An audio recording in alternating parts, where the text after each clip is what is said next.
Today I'm in the hills above Florence on a top secret bike launch. This bike is so new it doesn't have a name. But why have Cervelo, one of the biggest brands on road, got into MTB, and should they have bothered? And the story behind Cervelo getting into MTB is pretty straightforward. When I was coming out here, I was actually thinking, well, they've got the Cervelo, the gravel bike that's been super successful for them. Because, I mean, their main background is kind of like super aero, hyper race bikes, crushing, you know, solo attacks, the Soloist, the P-Series time trial bikes, S5. You know, they've got incredible pro racing history and a really aspirational brand for roadies. They made the switch to gravel with the Cervelo, but it was still a very racy bike. So I was kind of wondering, well, are they positioning their MTB as almost like an adventure gravel bike extension? But nope, they're sticking to their racing roots on this one. This is purely designed as a race weapon for the off-road arm of Team Jumbo Visma. So this is a bike built with pure performance in mind, but as you'll see, it's also surprisingly fun and playful when it hasn't got a race number on. And I call really light, really efficient, yet still comfortable MTB hardtails. It actually does work damn well as a gravel bike. It's just, I don't think I'm supposed to talk about that. So, no one's throwing an aggro gravel tag at this. It's a pure XC race machine. And before you think that there's nobody in the program for making this bike that knows about MTB, Brian Bernard came across from sister company Santa Cruz, where he'd basically recently finished designing the highball hardtail bike, and they got some other engineers with background not just in road bikes but advanced aerospace composites. And okay, so first descent on the little bike park outside Florence. Super convenient for the launch.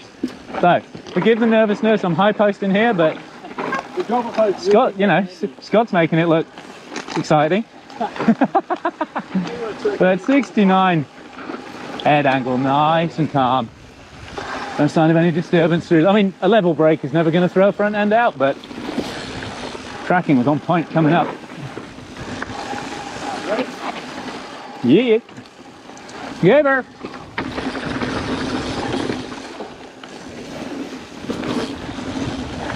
Yeah, just a really nice dynamic feel.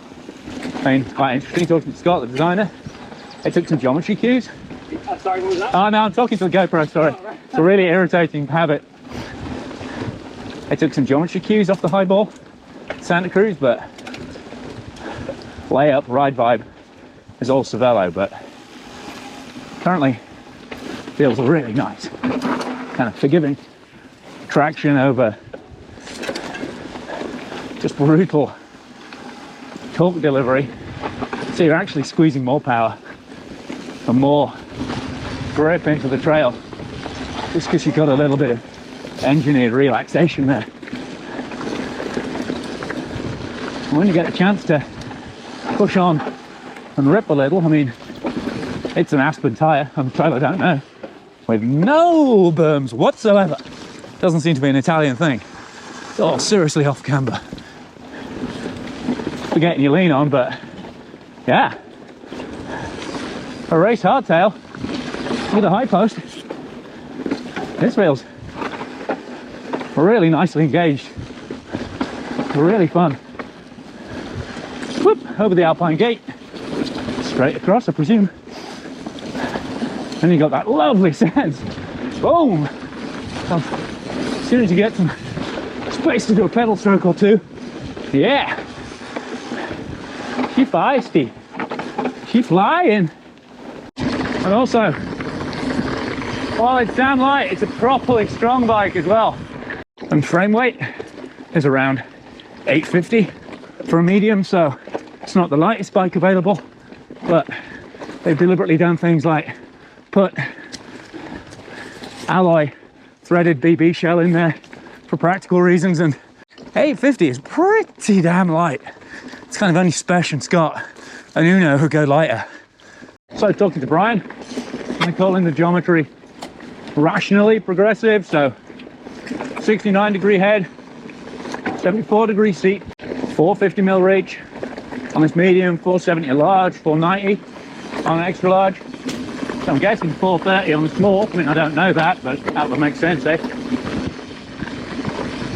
430 rear chain stays right through, so there's no proportional change, but tube sets and layup are different on each side, kind of curate that ride feel. And certainly not as twitchy as those numbers might sound, because you've got a really nice balance in that front end. It doesn't feel like it's getting spooked. It actually dovetails really well with that Sid SL torque up front. Doesn't feel like one's massively out of balance with the other in terms of flex. Play really nicely together. And yeah, it's a hardtail. You're going to feel a little bit of impact from the rear, but all things considered, lots of traction, lots of confidence, lots of control for its category. Especially with that Aspen on front. You can really, there goes Scott. Scott's lift the afterburn. Yeah, I mean, that's the fun. You know, that's what's always the best bit about bikes like this, is you're just waiting to pop that throttle, keep it down, keep nailing the climbs. Yeah, baby, come on. You might not have a name yet, but a lot of people are going to be talking about this bike, well, that's for sure. And while, you know, they're saying it's a fairly stiff bike deliberately, I'm actually impressed by how compliant it is in terms of impact. Now it shrugs it off really nicely. Certainly don't feel like it's trying to break my feet through a set of fairly stiff XC shoes. But yeah, it certainly feels like a bike you could do an extended ride on, rather than just, you know, a 1 hour masochism special. I mean, the reserve wheels certainly help when it comes to that damping and compliance. Having ridden them on other bikes like the Blur, they're a real help in terms of adding to that kind of damp control and traction. Yeah! Woo! This is, considering it's just an Aspen on the front, and there you go. There's the kick and release. Boom! That's what this bike's about. That's the Jumbo Visma vibe. That punch there. I mean, I barely even had to use the downshift. Always wanting that faster gear. Loves detonating out of a slow speed section. You know, it's a pretty light bike, as you'd expect.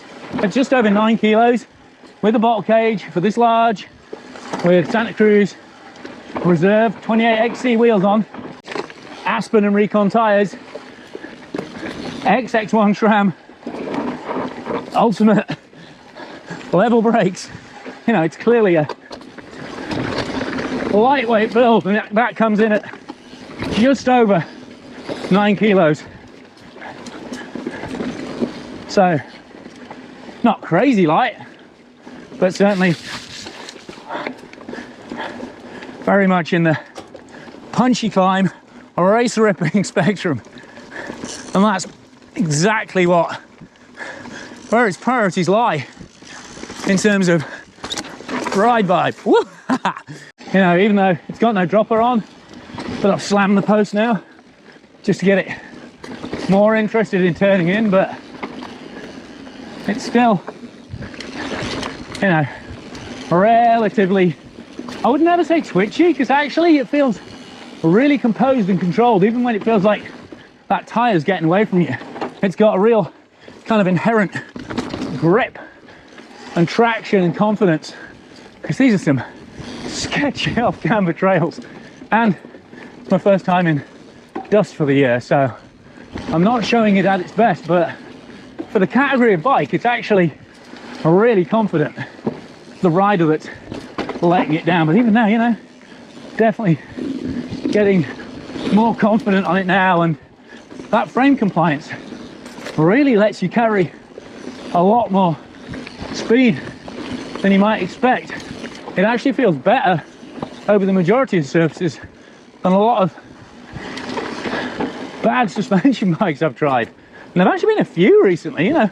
It's more common that you get lousy full suspension at this lighter end of things, and also pretty common that the front end tracking is very poor on those bikes as well. So the fact that this tracks well enough to let you take the aggressive lines, but with that compliance and confidence that it doesn't punish you if you do put a foot wrong, that gives it a real technical trail head start over bikes that might look similar in terms of geometry. And then that still got a really impressive power kick. But again, it's not a staccato jab. It's not making this slow reaction DT Swiss hub judder. Just really smooths the power on nicely. Very little lost wattage going on in terms of traction or torque. And that's it. It's just, for a race bike, it's actually really friendly and forgiving. You know, it feels like it's built for the fatigued end of the spectrum, rather than just the flat out punishment first lap. So it'd make a great distance or gravel bike as well, even though they're not pushing it as that.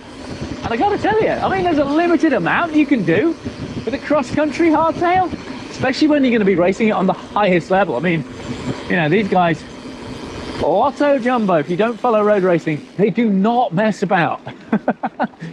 You know, that's the home of the most powerful, probably the best riders. I think most people would agree at the moment.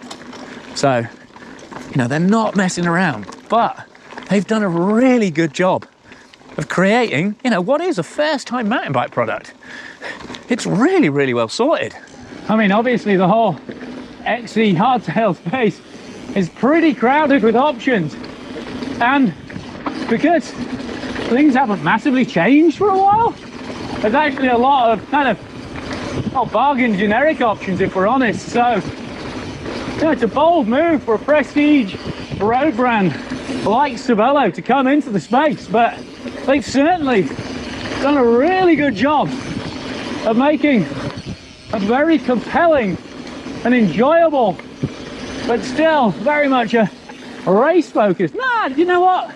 Yeah, the angles are racy, but it's a mountain bike. It's great for having fun on. You know, obviously Sid's got limits, hardtail's got limits, but it's actually friendly and forgiving enough that it's not a take no prisoners, you're gonna hate me, but I'm gonna go quick bike. It's actually a really fun, versatile cross-country bike, whether that means racing to you or just putting in a lot of miles for a lot of smiles. Oh, that was a terrible cliche.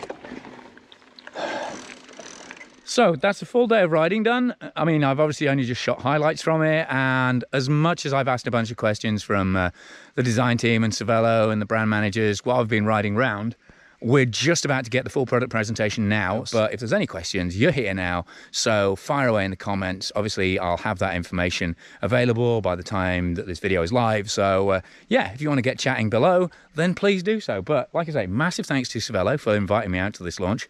I feel very privileged to be one of the few to see this bike before anyone else does.